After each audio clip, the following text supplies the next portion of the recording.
زاد عويتم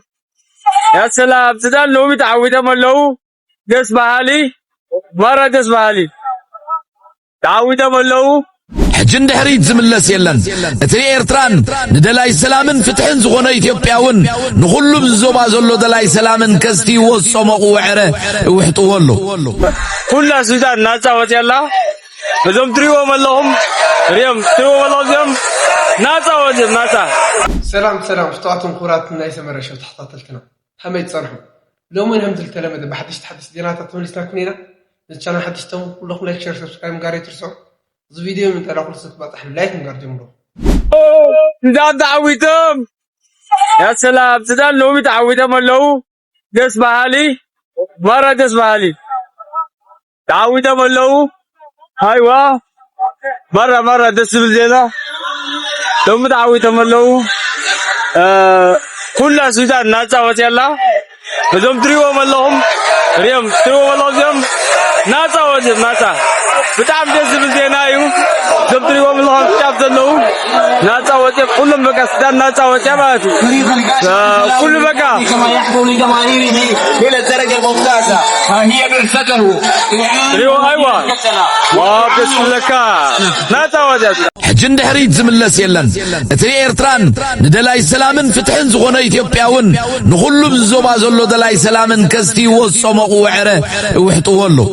عنن سجر مرب زلو مزانوين نصمدو تعاتقنا زحزنالو مخنيات اتنا عمتات زغتصل خناتن مسحبن بسلاماو ركبن مسعار كقلقل زغل مسارح غيرنا سلازرعنا يوي زوم حسب ترسحات أبي أحمد نمنتايم نصمدو بحماق عين زري وزلو انتلنا حاده زمون غوز بيرتران إثيوبيان تجمير زلو سلما وركب انتغسيلون انت عاميغون اتوم نهزب بناي كويناتن سلئن بروبوغاندا خاكبو وصنح بوليتيكانياتات نايمت على بوليتيكا خارطوم كسؤنوه كلتا سرعات أبي أحمد أبحاد حداو بأسن مترتارن نزبتات إثيوبيا تسرت سلزغونه تمرت نزبتات إثيوبيا غونه مسز بيرتراز فتر سلما وركب نتسرعات نايهلو الناس قات سلزغوني هزبو وسين الله تهزبو وسنو مريتنا كنا ملسينا اي زجمرنا يوم خته كن ملئنا اي مريتنا كنا ملسينا بسلام تهيومنا صبو بسلام تزهيومنا جن مريتنا هيبنا ننبر هزبو يكوننا عنديا ابرايا زنبرت مالي جنرال جون مديد زحلفه ملقت الله قدم حزون كعا زحلوفه ملقت نيرو خلتي انا كتاتيلنا نرايي نستي اتحايزنا انتي نقبر كم زلنا انت نكردانا كنودعينا كمتم كان منقد شتتتنا ولو بتقمز التاللو جبؤهم ممزنيهم زقني بتقمي بقلهم تقرايك شوتو زدليو شيتي عين وازاوزن مسوم مش حزب تقراي كوينا خنودعينا مستري اف كوينا خنودعي صباح دينا نحلف انت حرص راح يفلت لعل تقراي نوري انا قريب شي حق زي شقري هالو بتقراي تحت صلاتنا تحتنا يصلاتنا الشرحي تحتنا يصلاتنا نتقراي زمن نيلو كفو تقبل يا ذاك اللي ولدكي بعدك حساسيت علني اللي بقينا لذي جون مديد زي ايلو زيا قدم حز تزاربا اتوم بانداتات አዲስ አበባ ከአቱ ከለው ምስቶም ሸተተት ዝሉ ዘለው ሸተተት ይንብልን ክንውዳ አይና እዩ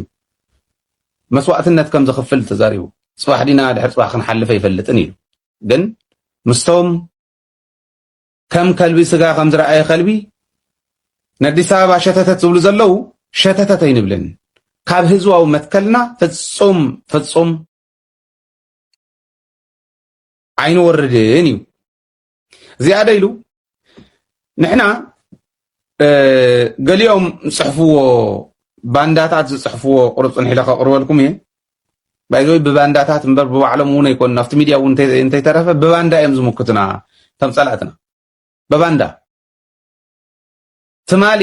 ኣብ ራያ ኣብ ኩሉ ዞባ ስለ ዝኾነ እቲ መድረኻት ዝካየድ ዘሎ ኣብ ደቡባዊ ዞባ ዝተካየደ መድረኽ ኣብኡ ተረኺቡ ነይሩ ጆን መዲድ ምክንያቱ ሰራዊት ውድብ ትምምሕዳር ህዝቢ ሓቢሩ ተናቢቡ ስለ ዝኽእል ዘሎ ባይዘወይ ናይ ራያ መድረኻት ኣነ ካብቲ ካሊእ እውን ፍልይ ብዝበለ መልክዑ ርኢ እዮም ንምንታይ መሲልኩም ከታልልዎ መኪሮም እዮም ነቲ ህዝቢ በዓል ጌታቸው ከታልልዎ መኪሮም ንዕኦም እውን መኪቱ ነቲ ናይ ደገ ፀላእ እውን መኪቱ ብራያ ብደቡባዊ ጫፍ ኮይኑ ምዕራባዊ ጫፍ መሬትና ንምንታይ ዘይተመለሰ ኢሉ ዝሓቶ ዝነበረ ሕቶ ሪኢኹም እንትኾንኩም ቲንክ ኮምፓይል ገበርዎ ኢለዮም ኣለኹ ስታፍና ኤዲተራትና ኮምፓይል ገበርዎን እዮም ተን መድረኻት ተን ቤስ ዝኾና ማለት ኩሉ ምርኣይ እውን ስለዘይከኣል ትሰበብ ብዙሕ ሚድያ ስለዝውዕል ማለት ከምኡ ክንገብሮ ኢና ተኣምር እዩ ኣብቲ መድረኽ ንሱ ዝነበረ ኣብቲ መድረኽ ንሱ እቲ ሕዚ ዝሰማዕኹሞ ጅግና ዝሕለፎ መልእኽቲ ነይሩ ዘለና ርስትና እንተኮይኑ ርስተ ይኮንና ንምልስ ዘለና ንሕና ሕገ መንግስቲ ይከበር ኢና ንብል ዘለና እንዲ ሓቀይ ስለ ሕገ መንግስቲ ክላዓል ከሎ ቶም ባንዳታት ታይብሉ ከቕፅል ስለ ዝኾንኩ እየ እዚኣ ዘልዕላ ዘለኹ ተመልከቱለይ ርስተ ይኮንና ንምልስ ዘለና ርስትና እንተኮይኑ ኣልውሃ እዩ ርስትና እንተኮይኑ ኣፍደራ እዩ ርስትና እንተኮይኑ ባዳ ትግራይ እዩ ርስትና እንተኮይኑ ለማሎሞ እዩ ርስትና እንተኮይኑ ካሊእ ርስተይ ኮና ንምልስ ዘለና ሕጂ ብርስተይ ንኣምን ብምሕደራ ብህዝባዊ ምሕደራ ኢና ንኣምን ብመንግስትነት ኢና ንኣምን ብስርዓት ኢና ንኣምን ብመንነትና ኢና ንኣምን ስለ ዝኾነ ህዝቢ ትግራይ ተቃሊሱ ንርስተይ ተቃለሰን ተቃሊሱ ንመሰሉ ተቃሊሱ መንግስታዊ ስልጣን ናይ ህዝቢ መንግስታዊ ስልጣን ብናይ ህዝቢ መንግስታዊ ስልጣን ማለት ስልጣን ናይ ህዝቢ ኢሉ ህዝቢ ተቃሊሱ ንቃለስ ዘለና መሰልና ክንብል ከለና ላዕላውነትና ክንከለና እዚ ማለትና እዩ ላዕላውነት ኣብ ትሕቲ ጸላኢ ዝኣተወ ምሕደራና ኣብ ትሕቲ ጸላኢ ዝኣተወ ህዝብና ኣብ ትሕቲ ጸላኢ ዝኣተወ መሬትና ብጠቕላላ ከዓ ከም ማሕበረሰባዊ መንነትናን መሰላትናን ዝግህሱ ዝምንጥሉ ዝሕድጉ ዝፀቕጡ ዝደፍኡ ኣብ ልዕሊና ስለ ዝተፈፀመና እዩ علي ولدكي بعدك حساسيت ወለድኪ ኣለለይ ትግራይ እዝብ ዘለኹ ኣነ እዚኣ እንዲ ለሓቀይ ነዚኣ ቆሪፆም በቃ ትግራይሲ ለማልሞ ምላሽ ኣልዋሃ ምላሽ ትብለካላ ኢሎምስ ንፃመደለና ህዝብን እናብበለና ኣምሓራን ትግራይን እናቢብና ኣብ መንጎ ኤርትራን ትግራይን ዝነበረ ጎነፅ ዝነበረ ፍሕፍሕ ኣደዳ ፀላእ ዝኾነኦ ዝነበራ ንፈትሐለና ብፅሙዶ ስለ ዝበልና ማንም ባንዳ ወዲ ባንዳ ተኣኪቡ ኩናት ክኸፍተልካ እዮም ኣልዋሃ ይብሉ እንደውልዶ ለማልሞ ይብሉ ኣለውንዶ ዓፍደራ ይብሉ ኣለውንዶ ይብሉ ከምዚ ዝበለ ተኣምር ይገጢሙናኒ ሕዚ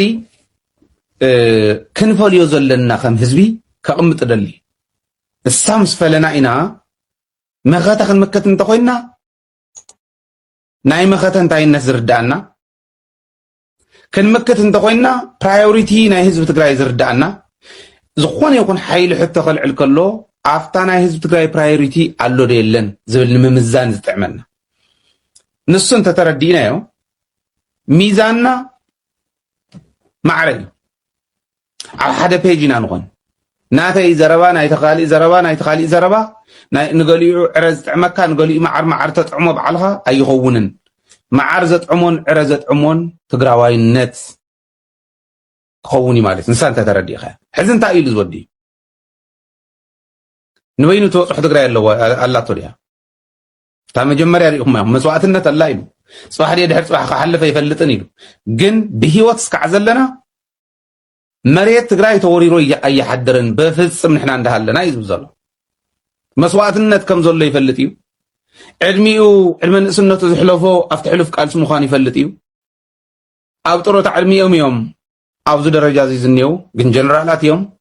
ከምኡ ዓለም እውን ትመርሕ ብሱላት ተመኩሮ ዘለዎም እዮም ተመኩሮና ተረፈት ኣካልና ተረፈት ኢነርጂና መሰል ህዝቢ ትግራይ ኣብ ምርግጋጽ ክንሕልፋ ኢና እንዲ ልሓቂ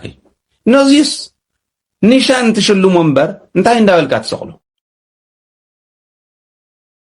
ሕልንኦምን ኣስናኖምን ተሸረፉ አዲስ አበባ ዝሰፈሩ